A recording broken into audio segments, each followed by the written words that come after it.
하나님의 은혜가 여러분들 가운데 함께 하시기를 주님의 이름으로 축원합니다.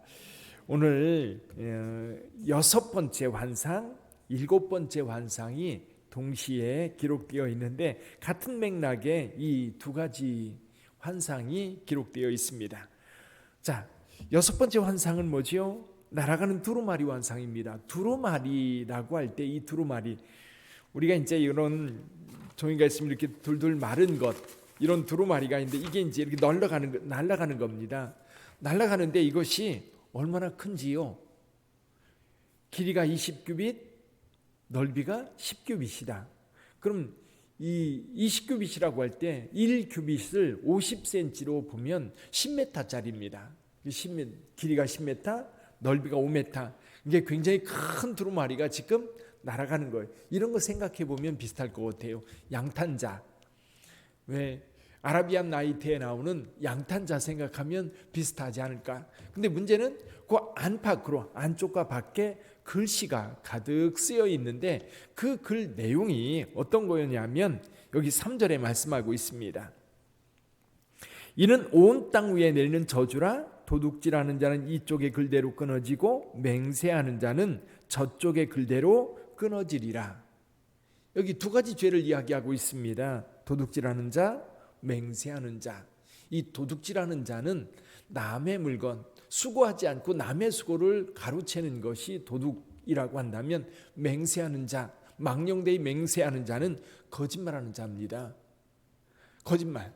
맹세라는 게 뭐예요? 내가 이렇게 하겠다라고 다짐을 하는데 그것이 거짓말인 경우에, 이건 뭐냐면 둘 다 어떤 죄냐면 이 사회 공동체를 깨뜨리는 죄예요. 이 공동체의 질서를 깨뜨리고 그리고 공동체의 불신을 만들어내는 그런 죄들입니다. 그러니까 여러분, 유대 공동체가 지금 바벨론에서 돌아와서 정말 힘겹게 근근히 유지되어 가고 있는데, 그런 악한 자들이 있어서 이 공동체를 자꾸만 위협에 빠뜨리고 있어요. 하나님께서 그들의 죄를 묻겠다는 겁니다. 여기서 말씀합니다. 이 두루마리가 도둑의 집에도 들어가고 망령되이 맹세하는 자의 집에 들어가서 그 집에 나무와 돌과 울로 모두 살라버리겠다. 그 저주가 그 집들에게 임하는 겁니다. 그래서 하나님께서 이 죄를 다 살라서 이 공동체를 정결하게 하시겠다라고 하는 하나님의 의지를 지금 스가랴를 통해서 보여주고 있습니다. 자, 또 하나의 환상을 볼까요? 7번째 환상인데요. 이 천사가 이제 뭔가 나오고 있는데 그걸 보여주는 겁니다. 이게 뭐냐라고 했더니 에바라는 거예요. 에바는 이렇게 생각하면 될 것 같아요. 요즘에는 사라졌는데요. 저희 어렸을 때만 해도 대박이 있었습니다. 대가 있었고 말이 있었어요. 말. 대도 1리터짜리, 2리터짜리고 있었고, 말 같은 경우는 거의 10리터 들어가는 정도였던 것 같아요. 근데 여기 에바는 약 22리터 정도 들어간다고 그래요. 22리터 정도. 그러니까 보통 이제 우리가 들고 다니는 통 있습니다. 뭐 석유통도 있고 물통도 있고 있을 수 있는데 그런 그런 통을 이야기해요. 근데 거기에 여인이 들어가 있는데 이 여인을, 이 에바라고 하는 곳에 여인을 넣고 납으로 이렇게 완전히 이렇게 밀봉을 해버립니다. 그리고 나서 이제 날개 달린 두 여인이 날아와서 이것을 막대기에, 그러니까 양쪽에서 이렇게 들고 하늘로 높이 천지 사이로 날아올라서 멀리 가는데, 어디로 가느냐 물었더니 어디로 갑니까? 11절에 보니까 신할 땅으로 간다. 신할 땅이 어디지요? 신할 땅은 바벨탑이 세워졌던 곳이 신할 땅이기도 하고요, 바벨론이 있었던 곳이 신할 땅입니다. 바벨론이라고 하는 나라가 그 신할 땅에서 형성되었고 그 나라가 융성했었지요. 자, 그런데 이 여인은, 이 에바 속에 있는 여인의 상징이 뭐냐면 죄입니다. 악입니다. 악.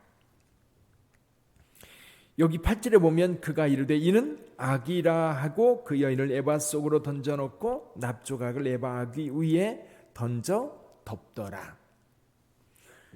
이게 이제 상징적으로 이 여인이 나오고 있는데, 이 유다 백성들이 가지고 있는 이 악을, 이제 그 백성들이 가지고 있는 이 악을 에바에 담아서 먼 나라로 옮기고 있는 거예요. 그래서 거기에 집을 짓고 거기 악이 거기 머물도록 한다라는 내용이지요. 자, 이 이야기가 무슨 얘기일까요? 지금 유다 백성들에게 있는 이 악을 하나님께서 제거해 주시는 거예요. 여러분, 요 전에 4장에서 여호수아가 더러운 옷을 입고 하나님 앞에 서 있었어요. 우리 하나님께서 그 죄를 용서하시고 옷을 벗기고 새 옷을 입히고 머리에 거룩한 관을 씌워서 제사장으로서의 그 거룩한 품위를 회복시켜 주시고 하나님의 직분을 행하도록 하셨습니다. 근데 오늘 5장에서는 이 공동체 내에 있는 모든 죄를 다 불태울 뿐만 아니라 그들 가운데 있는 악을 이 에바에 담아서 먼 나라 신할 땅으로 옮기겠다는 겁니다. 이제 더 이상 이 백성들은 죄인이 아닙니다. 악한 자들이 아닙니다. 그래서 이 악들을 다 뿌리 뽑아서 먼 곳으로 보냄으로 인하여 이 공동체는 이제 거룩한 공동체, 새로운 공동체로 거듭나게 되는 거죠.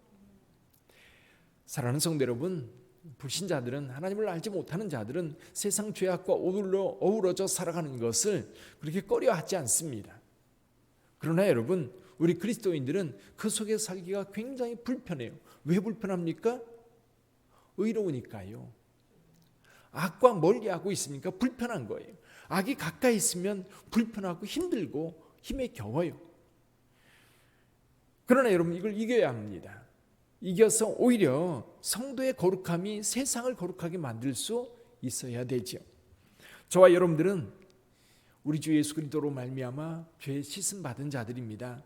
우리 죄가 다 용서되었고 우리 안에 있는 이 악들이 이 성령에 의해서 제거되고 하나님 앞에 정결한 자로 서게 된 자들이에요. 오늘 저와 여러분들도 여러분 이 악에서 멀리 해야 합니다. 멀리 보내야 돼요. 아니면 여러분들이 떠나세요. 그래서 오히려 저와 여러분들은 예수 그리스도 안에서 정결한 자, 거룩한 자, 그래서 그리스도인들이 있는 곳에서는 빛과 소금의 역할뿐만 아니라 거기에 그리스도의 향기가 나야 돼요. 썩은 악취가 나면 안 돼요. 그리스도인이 있는 곳에 향기가 나고 거기 있는 사람들이 기분이 좋아져야 돼요. 왜 그러냐면 악은 늘 냄새를 풍겨요. 어떤 냄새? 악한 냄새, 악취를 풍겨요. 그러나 그리스도인들이 있는 곳에, 그곳에는 하나님의 은혜의 향기가 나야 돼요. 그래서 저와 여러분들이 있는 그곳이 하나님의 거룩한 백성으로 세워져서 세상이 볼 때에도 저 사람은 뭔가 다르구나, 이것이 인정될 수 있어야 돼요. 오늘날 이 한국교회가 이 부분에 있어서 굉장히 신경 써야 할 일이, 그래서 오늘날 우리 한국교회가 깨어나서 하나님 앞에 깊이 기도하면서 세상 사람들에게 선한 영향력, 그러니까 늘 교회만을 위한, 우리만을 위한 그런 이미지가 아니라 교회가 세상의 소금이 되고 세상의 빛이 될 뿐만 아니라 세상에 살만한, 그리고 기분 좋은 향기를 나타내는 그런 교회가 될 때 세상도 변화될 줄 믿습니다. 오늘 하루를 살아갈 때 우리 빛된 공동체 어디에 있든지 거룩한 백성으로 살아가시기를 주님의 이름으로 축원합니다. 우리의 힘으로 하려고 하면 안 돼요. 어제 여호수아에게 하나님께서 말씀하셨던 것, 스룹바벨에게 하셨던 말씀이 있지요. 스룹바벨에게 이 성전을 건축할 때 여러분 힘으로도 안 되고 능으로도 안 돼요. 뭘로 됩니까? 하나님의 영으로 된다 하였어요. 오늘 저와 여러분들의 삶도 성령을 통해서 이루어지는 줄 믿습니다. 그 능력이 여러분들도 잡아주셔요. 우리가 그냥 내 힘으로 살려고 막 힘쓸 게 아니라 성령께 맡기고 성령의 인도하심을 따라가다 보면 여러분들도 거룩한 삶을 살게 될 줄 믿습니다. 오늘 하루도 하나님 앞에 거룩한 자의 삶을 살아가는 저와 여러분들이 되기를 주님의 이름으로 축복합니다. 기도하겠습니다.